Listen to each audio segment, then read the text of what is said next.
Assalamualaikum warahmatullahi wabarakatuh.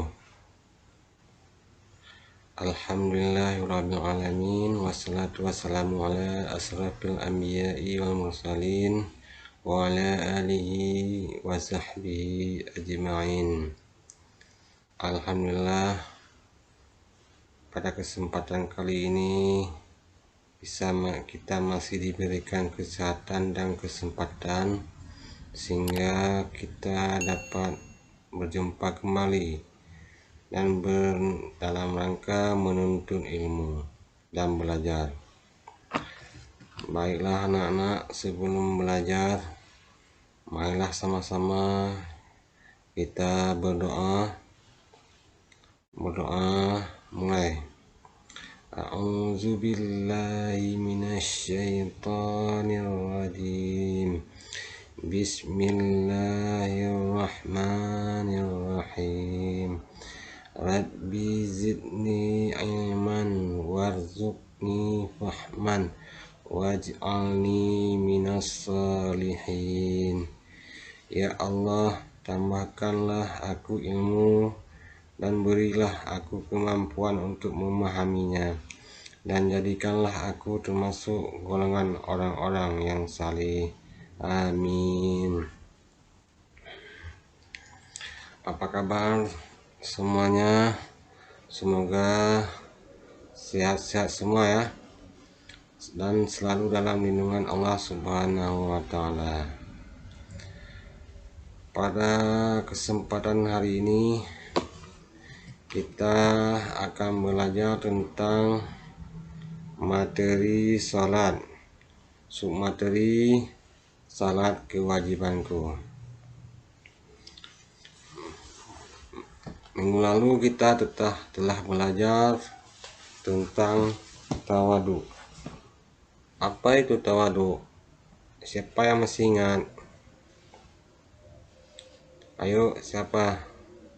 Minggu lalu kita telah belajar tentang tawadu. Tawadu berarti rendah hati, tidak sombong, tidak membanggakan diri.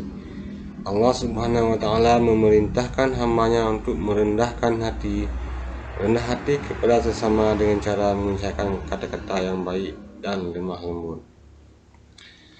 Baiklah, sekarang kita belajar tentang lanjutannya, yaitu tentang materi salat.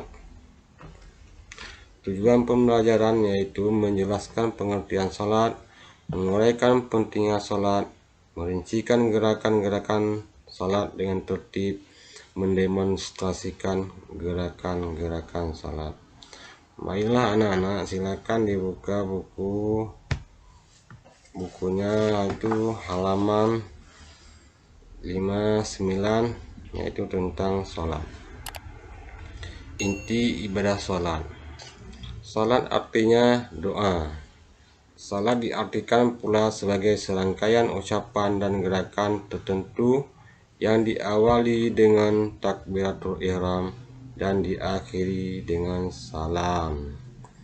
Salat dilaksanakan untuk membuktikan pengabdian diri kita kepada Allah Subhanahu wa Ta'ala. Melaksanakan salat berarti menyembah Allah, berdoa, memohon ampunan dan bersyukur kepada Allah Subhanahu wa Ta'ala. Salat merupakan ibadah yang diperhitungkan pertama kali setelah hari kiamat tiba. Salat juga mencegah dari perbuatan keji dan mungkar. Apakah kamu sudah terbiasa melaksanakan salat 5 waktu? Ayo, siapa yang pernah salat 5 waktu? Di manakah kamu melaksanakan salat 5 waktu? Ini tolong dijawab ya. Apakah salatnya di rumah atau berjamaah di masjid? Ini tugas kelompoknya. Silakan anak-anak dilihat tugas 1 dan tugas 2. Silakan dibuat kelompoknya ya. Di dalam salat juga ada rukunnya, syarat-syarat sahnya, dan hal-hal yang membatalkan salat itu.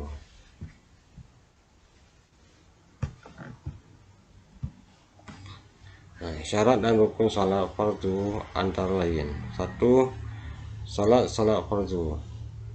Syarat salat fardu yaitu 1. Mengetahui tentang masuknya waktu.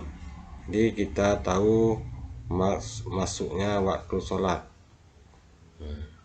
Tidak boleh melaksanakan salat kalau belum masuknya waktu. Contohnya kalau sudah azan baru kita melaksanakan salat. Contohnya salat subuh. Salat subuh dilaksanakan waktu subuh. Salat zuhur dilaksanakan waktu zuhur. Salat asar dilaksanakan waktu asar. Salat maghrib dilaksanakan waktu maghrib. Dan salat isya dilaksanakan waktu isya. Yang kedua, syarat salat fardu antara lain yaitu yang kedua bersuci dari hadas kecil dan hadas besar. Yaitu sebelum kita salat kita harus suci dari hadas kecil dan hadas besar.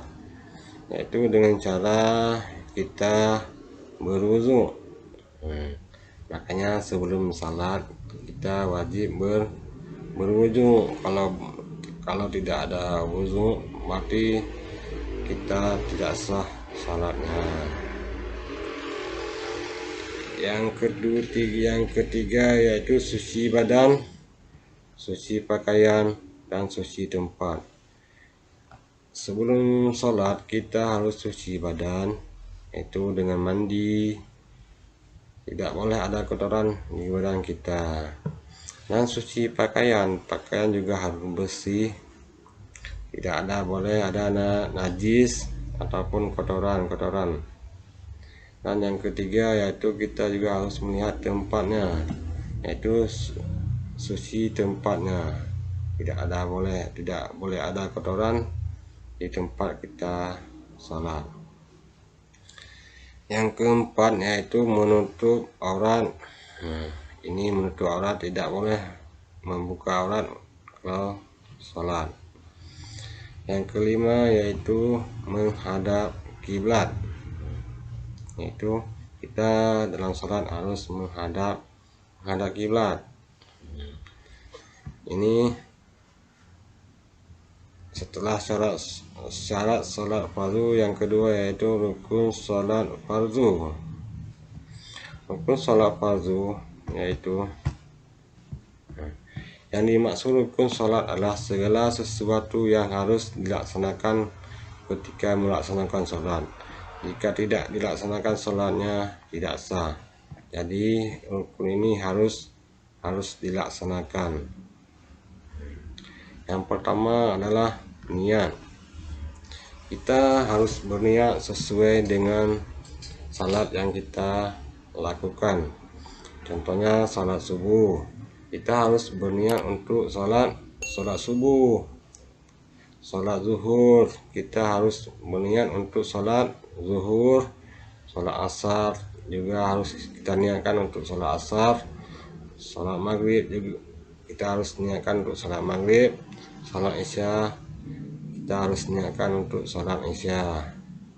Tidak boleh salat zuhur kita niatkan salat subuh, betul juga sebaliknya. Yang B, berdiri bagi mampu.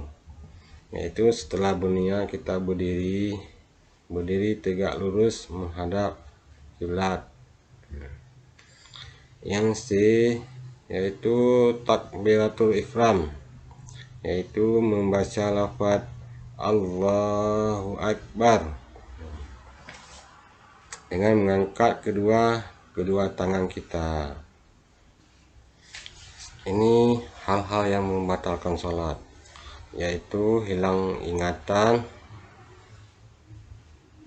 buang angin dari dubur, buang air kecil, minum dengan sengaja, makan dengan sengaja.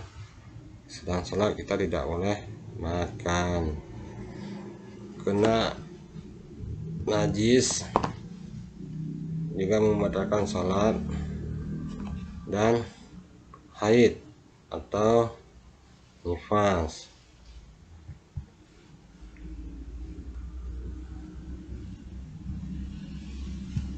Nah, berikut ini kita lihat gerakan-gerakan sholat, yaitu yang pertama berdiri tegak. Ini gambarnya gerakan-gerakan sholat. Yang pertama adalah berdiri tegak lurus menghadap kiblat. Yang kedua takbir. Ini contohnya takbir mengangkat kedua tangan dan melafazkan Allahu Akbar. Yang ketiga bersedekap, yaitu meletakkan kedua tangan kita di antara pusar dan dada.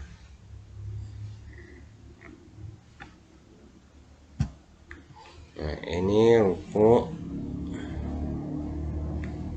Ini gambarnya ruku.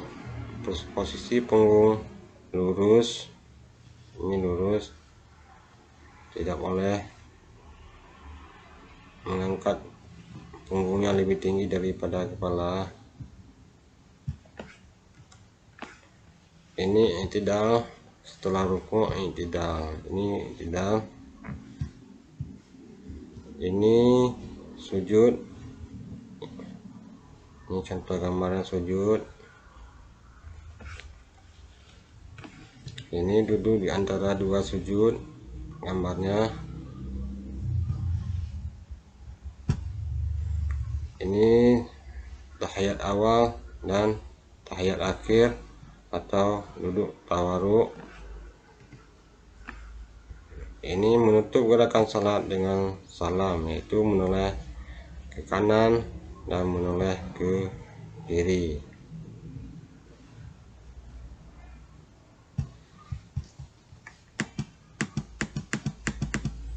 Ini lembaran kerja peserta didik, nanti akan Bapak kirimkan ya. Silakan diisi. Ini yang pertama adalah berdasarkan hasil bacaan buku teks dan media ajar, isikan hasil diskusi kelompok pada kolom yang tersedia. Ini di sini. Ini makna Al-Kautsar.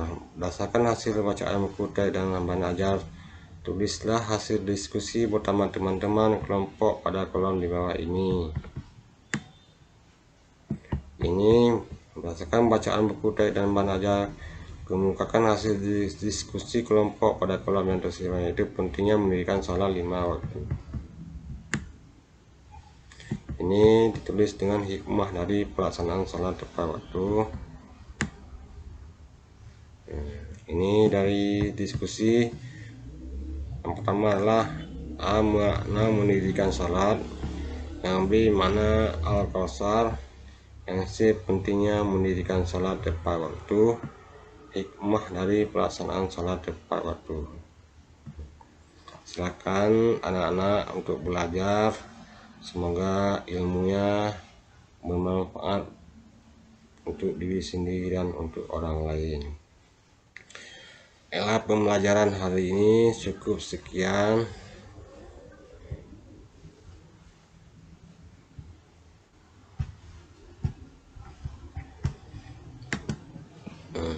Sekarang mari kita tutup doa setelah belajar, yaitu subhanaka Allahumma wa bihamdika asyhadu an la ilaha illa anta astaghfiruka wa atubu ilaik. Amin.